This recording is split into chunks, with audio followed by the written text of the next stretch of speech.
Afternoon, everybody. Thank you for joining us again on our Safer at Home series. This is our first afternoon one, so I'm happy to have you join us here. This is a new experience for all of us, and as you can tell, our guest today, he's phoning in today. So if he looks strangely like a telephone symbol, you haven't seen wrong. First of all, before we get started, I want to thank our sponsors for this, Cape Cod 5, First Citizens Federal Credit Union, and Martha's Vineyard Savings. I also want to thank 8 Cousins Bookseller, because all our books that we offer for this are available from 8 Cousins.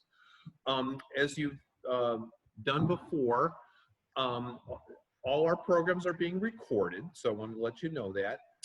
At the bottom of your screen, you will see something. There's a chat feature. When you've got a question, you can just type in under chat, and if you would put yourself on mute, that would be appreciated. Our guest today is a gentleman named Wil Haygood, and as you could tell, Wil used to work at the Boston Globe for nearly 3 decades. He was a journalist, serving as a national and foreign correspondent at the Boston Globe, where he was a Pulitzer Prize finalist. And then he was at the Washington Post. Something I'm sure you've read and seen. He's the author of The Butler, A Witness to History. Several other books, Tigerland, The City Divided, a book about Thurgood Marshall and the Supreme Court, a book about Sugar Ray Robinson, a book about Adam Clayton Powell. And the book we're going to talk about today, and obviously the Butler was made into a film. The book we're going to talk about today is one called In Black and White. It's the life of Sammy Davis Jr. So from Wil Haygood, welcome. Thank you for joining us today, and really honored to have you with us. Happy to have you here. Thank you. It's nice to be talking to you and your listeners.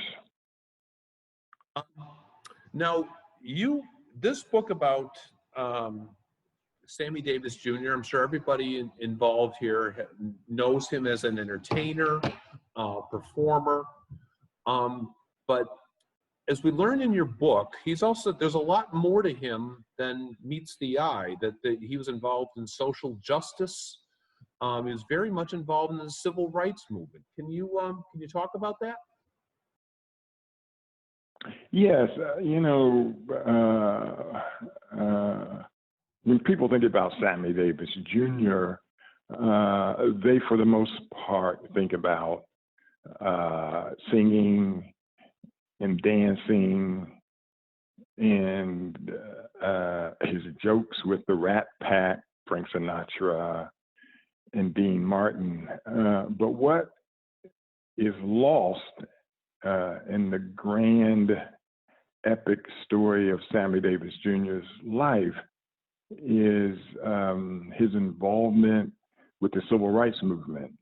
He was one of the highest paid Black entertainers in the country during the 1950s and 1960s.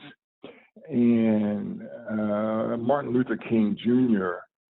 would often have marches for justice in the South, and he would be arrested, and many of the people who marched with him would be arrested, men, women, and children. And Martin Luther King Jr. would want to raise money as quickly as possible to bail people out. And Harry Belafonte, who I interviewed for this book, told me, he said, Martin would always turn to me when he was in jail and say, "Get Sammy." And Harry Belafonte would phone Sammy Davis Jr. and tell him how much money Martin Luther King Jr. needed, and Sammy would send the money to him. And it's just a great part of Sammy Davis Jr.'s life. He was at the March on Washington in 1963. He was at the Selma March in 1964. He was there when it mattered.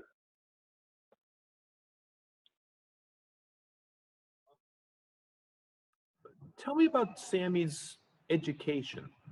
Where did he learn all this stuff? He never went to school a day in his life. He was born in New York City. His mother and father were both in vaudeville. The mother wanted to go out on the road, and she did, and she left little Sammy with his father and his grandmother on his father's side. And then the father had a dear friend of his by the name of Wil Maston. They had a dance act. And so they went out on the road. And this was in the early 1930s.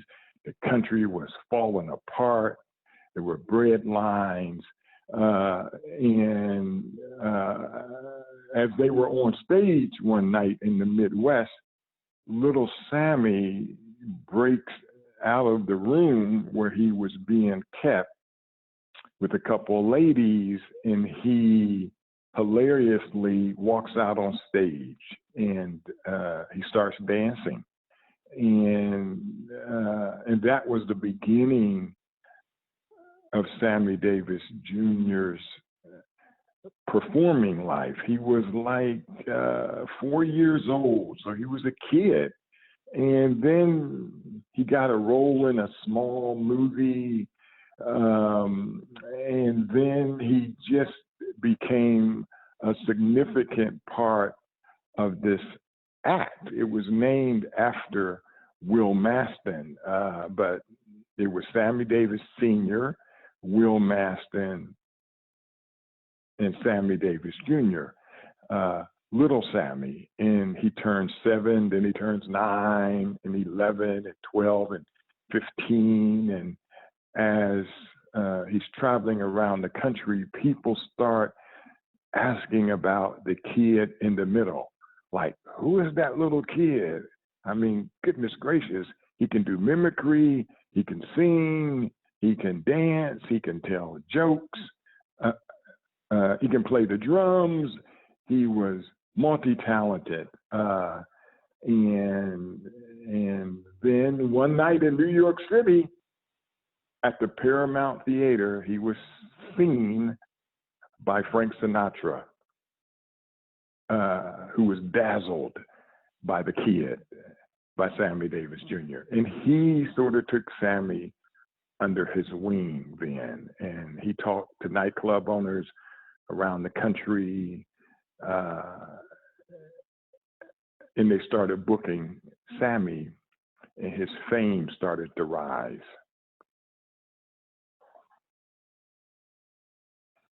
You mentioned Sinatra, which obviously leads into the Rat Pack. Sammy's pretty much an integral part of that, and yet he was the black member. How did he feel about that? How was he treated? How did the others feel about him?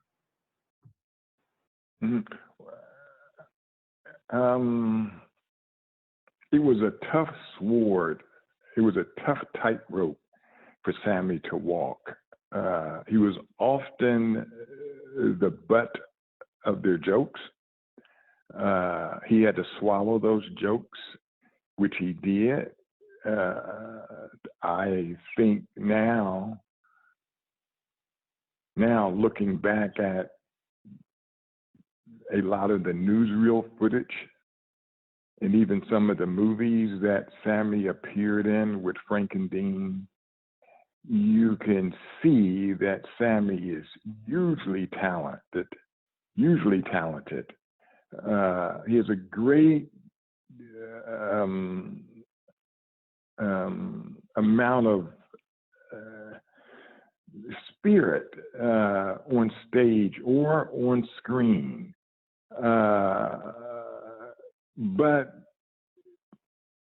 it was sad that he would often allow himself to be the butt of their jokes. I think that there was genuine love between Frank and Sammy, but Frank had spotted Sammy when he was a kid. And it's often very difficult for a kid to get away from the shadow, you might say, of his father. And so Frank was kind of a father figure to Sammy. And yet Sammy also saw how famous Frank was. Frank was white. America was segregated. Sammy knew he wasn't going to have the same opportunities as Frank Sinatra, but he thought on occasion if he mimicked Frank Sinatra with the clothes, with the spending sprees, with the fancy cars, with the high-end living, that maybe the country would look at Sammy as a second coming of Frank.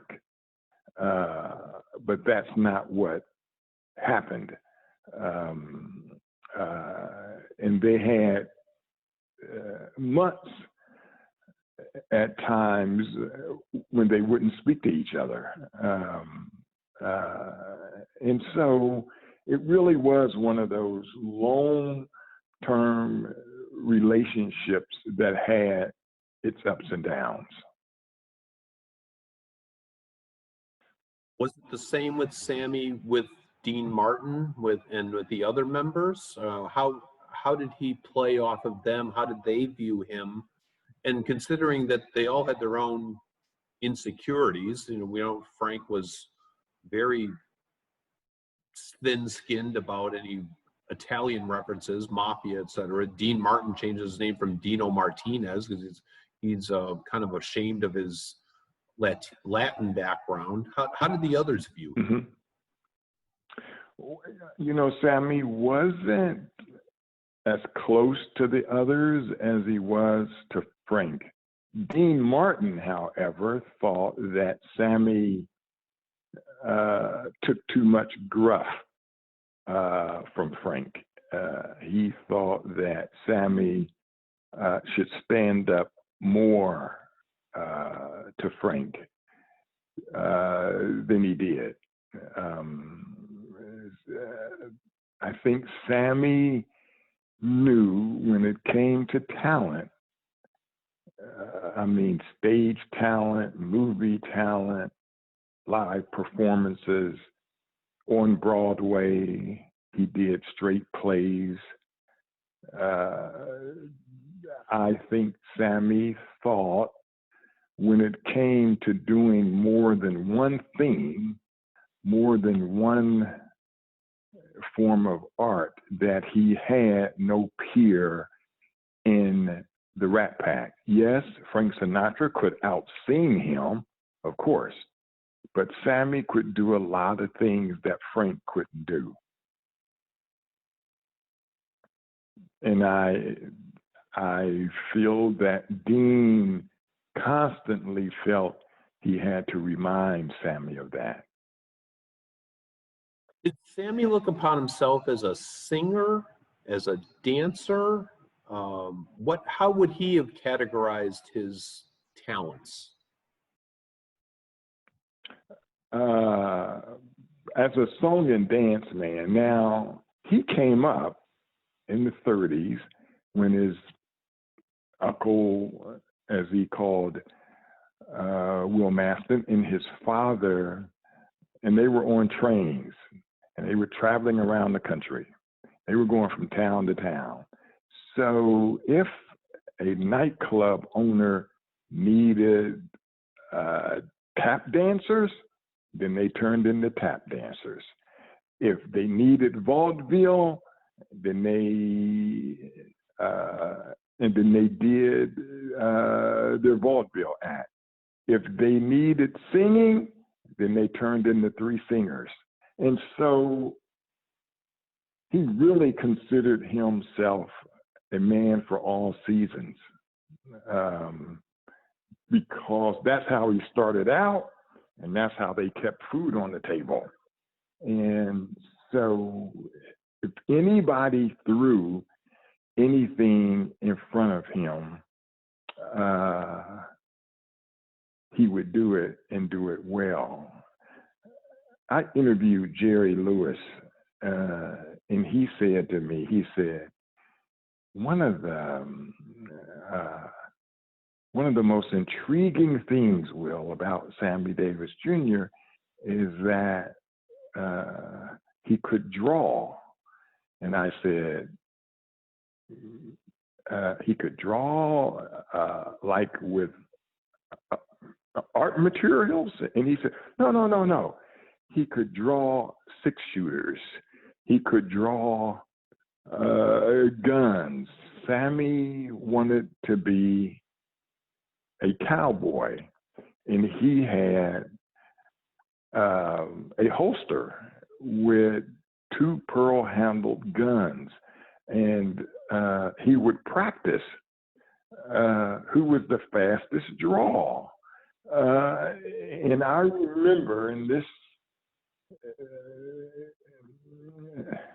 is sort of part of the reason why I wanted to write this book. I spent 5 years traveling all around the world on this book, finding people who knew Sammy Davis Jr. When I was a little kid growing up in Ohio in the 1960s, there were very few Blacks on TV. There was Eartha Kitt, Harry Belafonte, and Sammy Davis Jr., who you would see them now and then. I mean, it was a vast wasteland when it came to Blacks on TV. But my mother, whenever Sammy Davis Jr. was on TV, and if I was outside playing, she would come to the screen door and she would yell, "Come in the house, hurry up, Sammy Davis Jr. is on TV. Sammy Davis Jr. is on TV." And I would speed into the house and sit in front of the TV and watch Sammy Davis Jr. He would be in these TV westerns, and it was just unique and very fun to see a cowboy who was Black and who could draw faster than any of the other white cowboys on screen. It was like I was looking at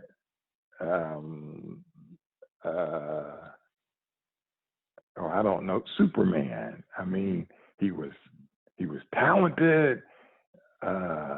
He could draw real fast, and everybody in the town in these westerns respected Sammy Davis Jr. as a cowboy.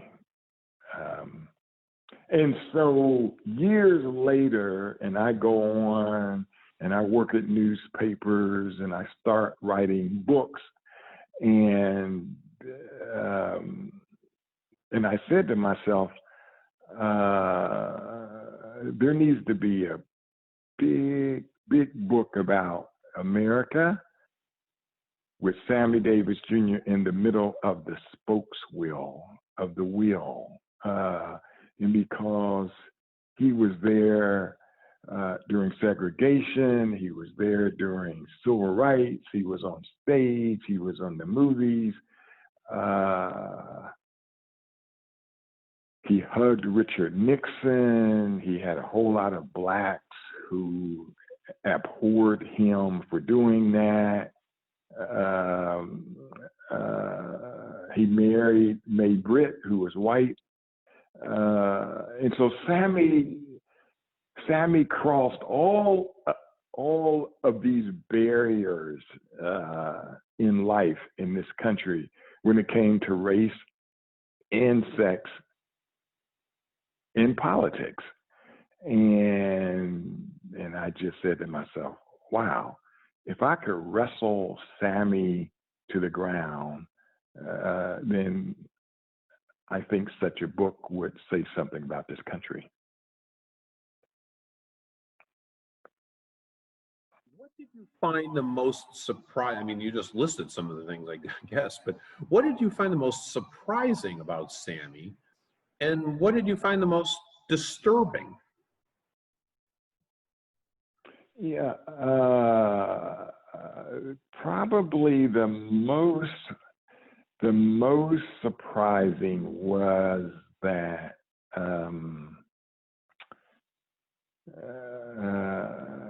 he was very insecure because he never went to school. And so he was ashamed of that. He was really ashamed of that. And I think there was a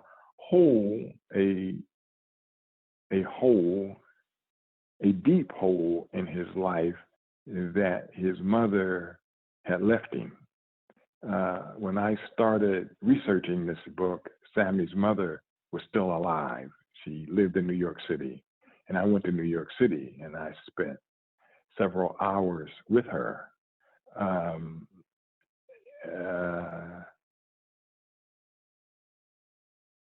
He had died by the time I started on this book.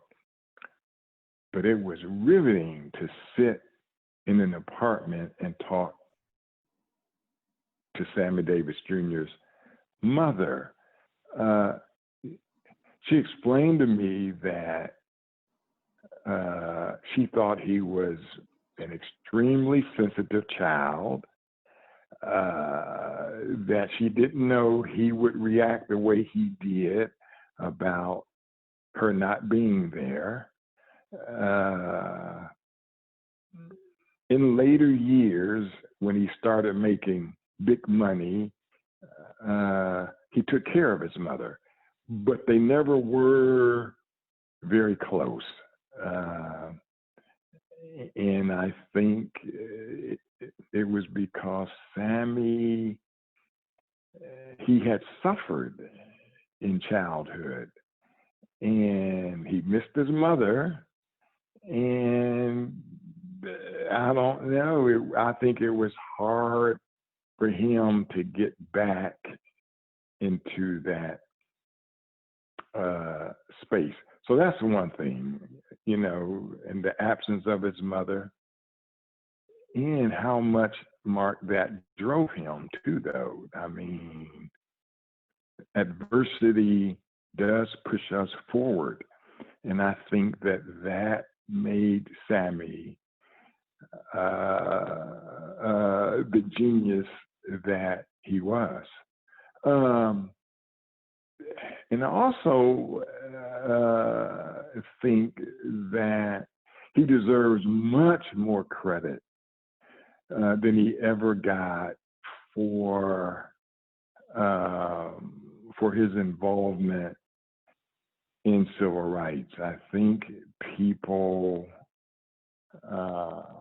when he hugged Richard Nixon at the Miami Republican Convention in 1972, and that picture of Sammy hugging Richard Nixon, who was very conservative, Richard Nixon, and he wasn't known as a friend to Black people, but there Sammy was, in a famous photograph with his arms wrapped around Richard Nixon. And he was booed by Blacks from that moment on, often for the rest of his life. And it hurt him. It genuinely hurt him. What was Sammy most proud of, and what was he most embarrassed by? You know,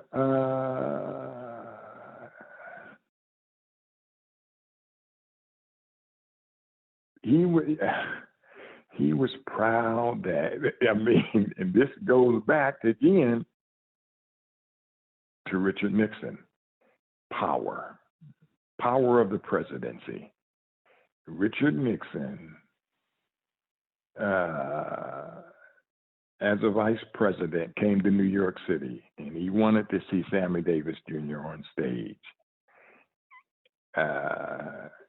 And it was at the Copacabana nightclub, but it was sold out that night. Sammy was a hot ticket in the 1950s. But somebody got word to Sammy, and the Vice President Nixon and his wife were standing in the lobby and were trying to get tickets. So Sammy sent an aide out there and to deliver word to Vice President Nixon and his wife that they would be seated at Sammy's special table up front. And so years later, Sammy, who never went to school, gets invited to the White House and sleeps in the Lincoln bedroom.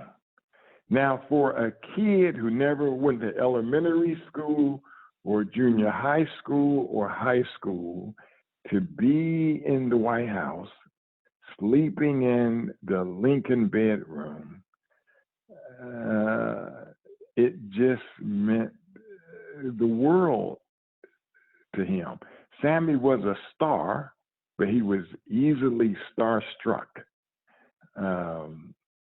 And he loved his country, even though he had to endure so many racial hurts. He continued to love his country.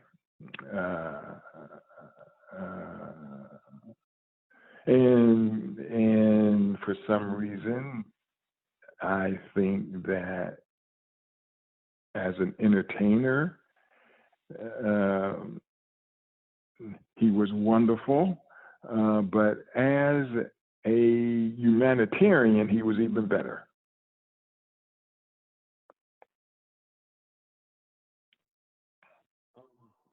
By the way, I want to remind our audience, if you got any questions, to type them in on the chat feature. I know you want to read from your book. I got another question here too. Now, at one point in his life, did he convert to Judaism? And if so, what prompted that? Yes, he did. Sammy in 1954 was in a car wreck and he lost his eye. He had one eye for much of his life. And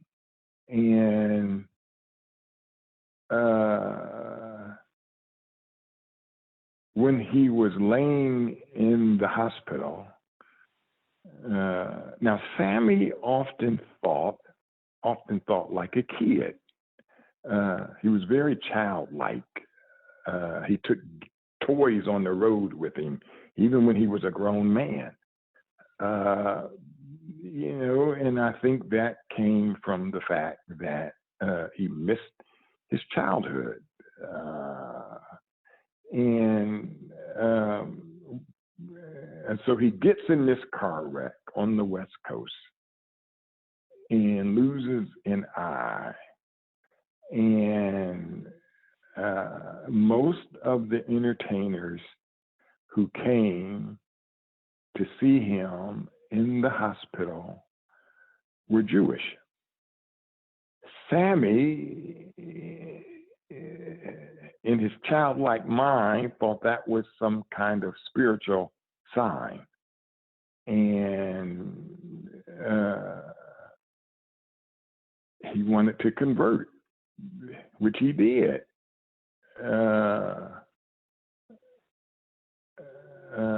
Only he really knew why. It wasn't as sincere, but it wasn't, how can I put it? It wasn't as sincere as one might have wanted it to be, but it was also something very poignant about it. I mean, it just was, and it was part of Sammy's character. If he saw something that he thought was unique and wonderful and special, he would gravitate toward it. I mean, when the 1960s movement came with the brothers and the sisters and the street marching, Sammy had combed his hair for years. It was like a straight hairstyle. But then when the Black Power movement started, Sammy, he gravitated into that movement and started wearing an afro. It's kind of funny, but that was Sammy. I mean, he was an entertainer at heart.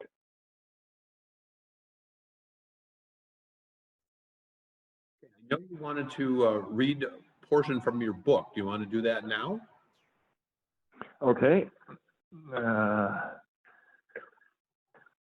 This is really how the book opens. Just a little snippet here.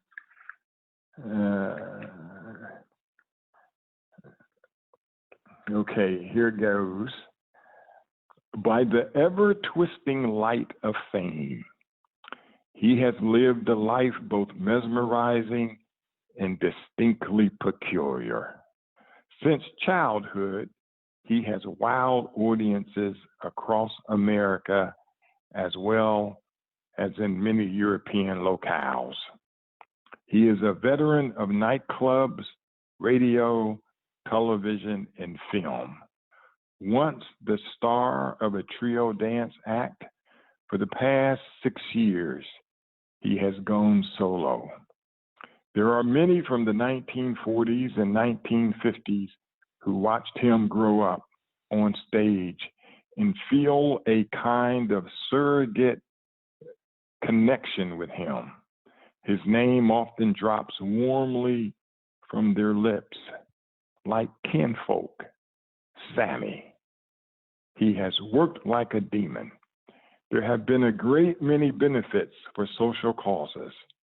He'll do anything for his pal, Frank Sinatra. Likewise, for Reverend Martin Luther King Jr. He won't turn away from any Jewish cause either. He works 50 weeks a year. He suffers from insomnia. He simply abhors sleeping, for there is so much on his mind, so many things he wants to do. He considers idleness a curse. Born of vaudeville, his peripatetic life has come to explode within the slippery parameters of the stardom he has chased ferociously for so many years. He has known it all: fear, pain, love, and hatred. Behind him lie thousands and thousands of motherless nights. He has learned to hoard his raging insecurities. For if on stage he is commanding and confident, off stage he carries a wobbly sense of self. It is 1965, and Sammy Davis Jr.'s America is on fire. There are riots, marches, sit-ins. Assassins have come upon the land. No one blames him for the loaded pistol he carries or the umbrella he sometimes strolls with. It can be opened in an instant, exposing a knife-like point capable of inflicting a lethal wound. He is a Negro married to a white woman. The death threats are common. His booking agents rarely send him into the Deep South. He has a colossal fear he will be murdered in either Alabama or Mississippi. Whenever he travels, Joe Grant, his black belt karate-kicking bodyguard, accompanies him. But right now, Sammy is on Broadway, starring in Golden Boy. In his dressing room in front of the mirror, he sometimes practices his quick draw. 2 seconds, the hand snatching the gun out, then twirling it back into the holster. 2 seconds. Don't mess with Sammy. The big, wonderful, and edgy Golden Boy, Sammy has already sent some of the proceeds to Selma to aid in the movement.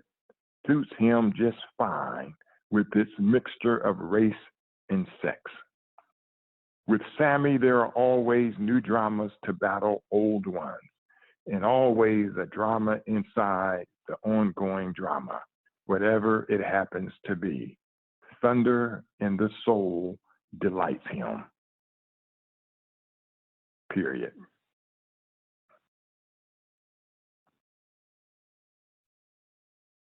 Okay. Do you think history will remember Sammy Davis Jr.?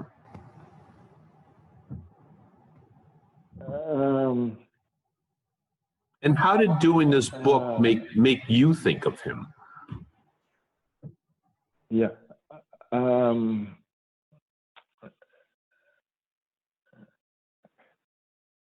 He grew in stature for me. He grew in stature. He really did. And I mean, his contemporaries, I mean, when you're speaking of actors who are Black, and there's Sidney Poitier and Harry Belafonte. They were taller than Sammy. Many thought they were more handsome than Sammy. Many thought they were smarter than Sammy, but Sammy was able to hold his own with them. And I think that is because he worked hard. Sammy was a hard worker. As I just read that snippet from the book, he worked around 50 weeks a year. He took the blows. I mean, he was sometimes, I think Sammy loved his country more than his country loved him, often. But when he was in Europe, Mark, oh my God, the crowds in Paris, in London, in Switzerland, also in the Far East, they would line the blocks to buy tickets to see Sammy Davis Jr. I mean, he was a big international star. Australia, he would sell out the opera houses. I mean, he really was a mega star.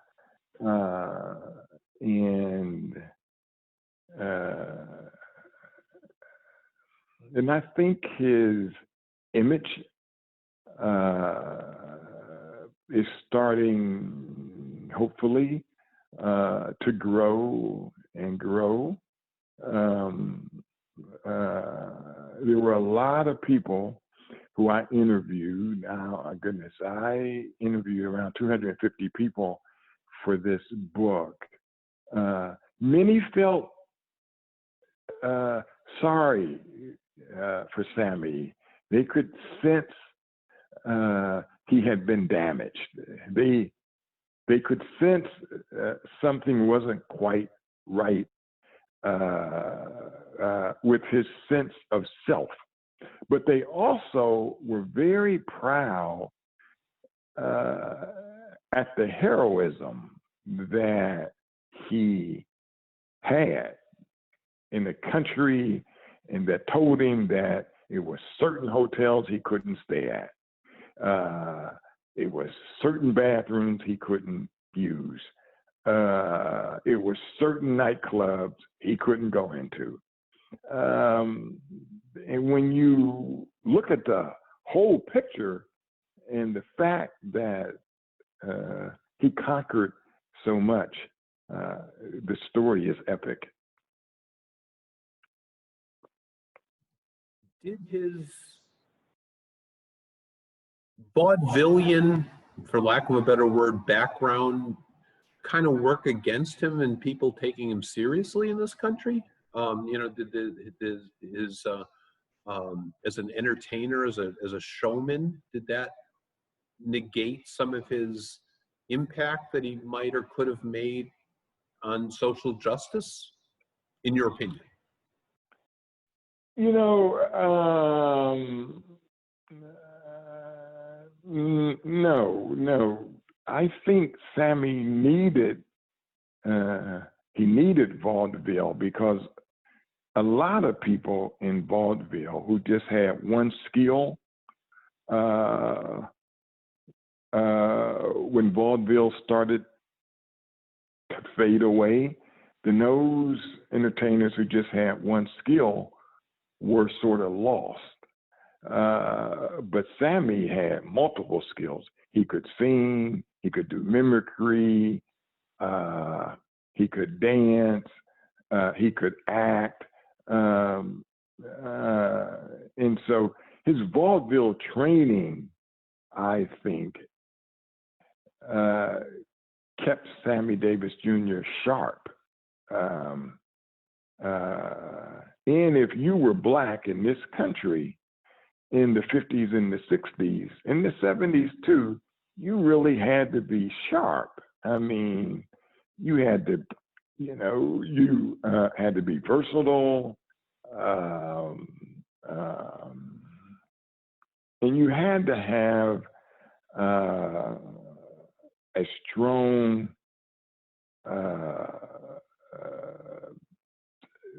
spirit, I mean, to make it. And he did have a strong spirit. He was weak in a sense. He never had a mother, and I think that hurts people. And he wasn't always sure of himself, but he was always sure of his talent. And that's what saved him, and that's what turned him into a superstar. Question here. What was it about Richard Nixon that made him support him so much? Why did he gravitate to Nixon? Nixon was the first politician to take Sammy seriously. He was the first one to reach out to Sammy. And Nixon, in his political party, was a star. And this star reached out to Sammy. And Sammy was just,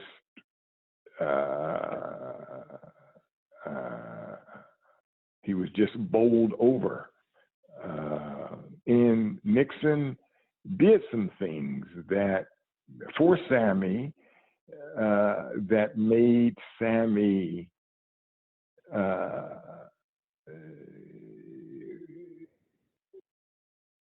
think very well of Sammy. For instance, Nixon asked Sammy to go to Vietnam to entertain the troops.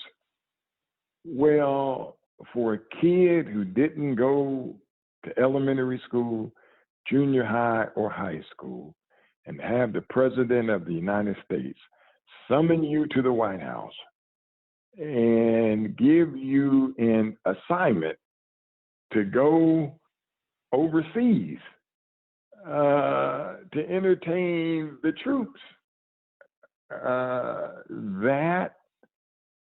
that almost made Sammy cry. I mean, he was very childlike, and he was emotionally touched, very, very, very touched, in that the most powerful person in the world would summon him to the White House and ask him to do a favor for his country. And so that's why.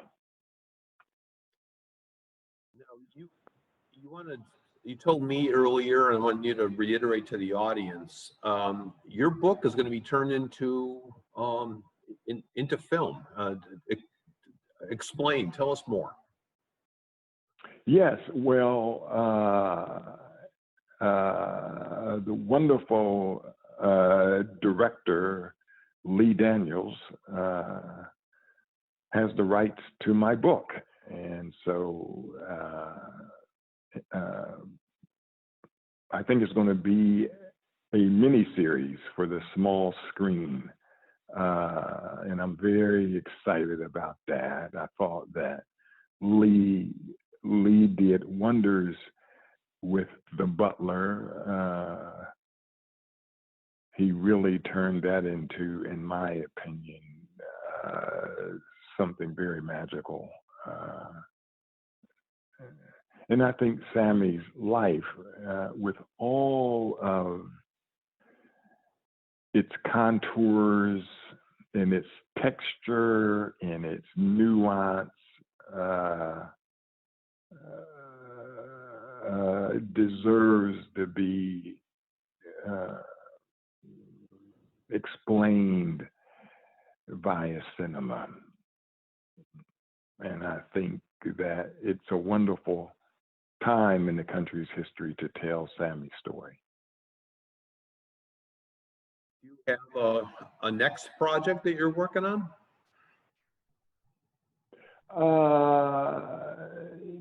Yes, sort of, but it's in the early stages, so I might as well not talk about it just yet. But yes, I am hard at work on my next project. A follow-up to your last thing, do you have a vision as to who should portray Sammy in this miniseries? No, I mean, no. I will leave that up to Lee.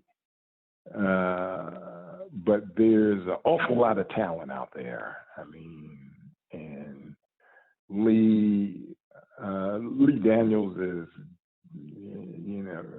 he's very, very phenomenal at finding talent, finding actors and actresses for just the right role. So I'm sure he'll come up with the right person to play Sammy. It's going to be a big task for that actor, but he's out there. He's out there somewhere. Question for you. How do you think Sammy would be responding to Black Lives Matter if you were here today? He would be extremely proud of it. He would be at the front. He would be marching. I have no doubt about that. I mean, he was at the March on Washington. He was down in Selma. He gave money. all throughout the 50s.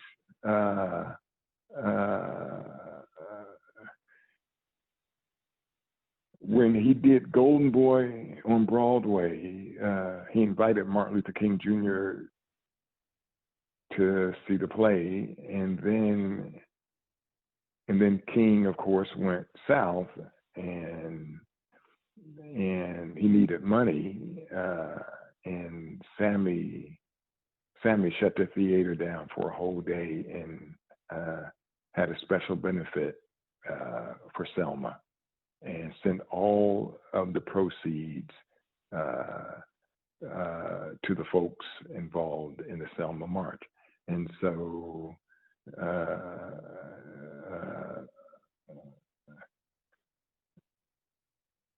Sammy would be,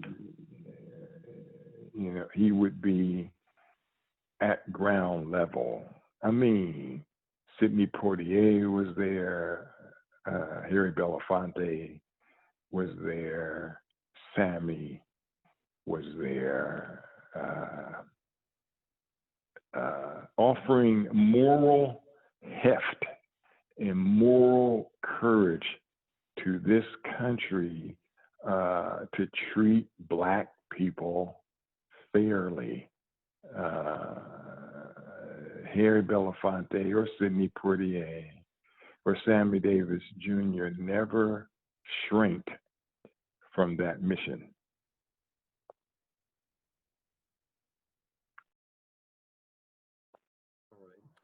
Wil Haygood, I want to thank you very much for joining us today. This has been great. With one more, hold on. Somebody just comment. I saw Sammy in his last performance of Golden Boy on Broadway. He did so many curtain calls. He leaned against the side of the stage and tears came down his face. It was unforgettable. Oh my goodness. Now that almost brings a tear to my face, because that's Sammy right there. I mean, he gave the audiences everything he had. One of the sweetest things about Sammy, someone told me that they saw him, I don't know where it was at. I think it was overseas. And Sammy never wanted, like, ladies and gentlemen, Sammy Davis Jr. No, he never wanted that. The stage would be dark. There would be a single stool on the stage, and Sammy would walk out in the darkness, and the lights would come on, and Sammy would say, "If I may introduce myself, my name is Sammy Davis Jr." And they would go wild. The people would just go wild. I mean, it was just, it was showmanship. It was a beautiful low touch. He would like sneak up on them. It was beautiful. Wil, thank you very much for entertaining, informing, and educating us today. It was our pleasure. It was an honor having you. I want to thank everyone who joined us this afternoon. As we said at the top of this was a lab rat thing. Mr. Haygood was the first afternoon appearance. I think it was a rousing success. Wil, great good luck with this book. Thank you very much for joining us. You. And I hope to have you back again on your next project. Thank you so much, Mark. It was wonderful. Thank you. And to all your listeners, bye-bye. All right. Thank you, everybody.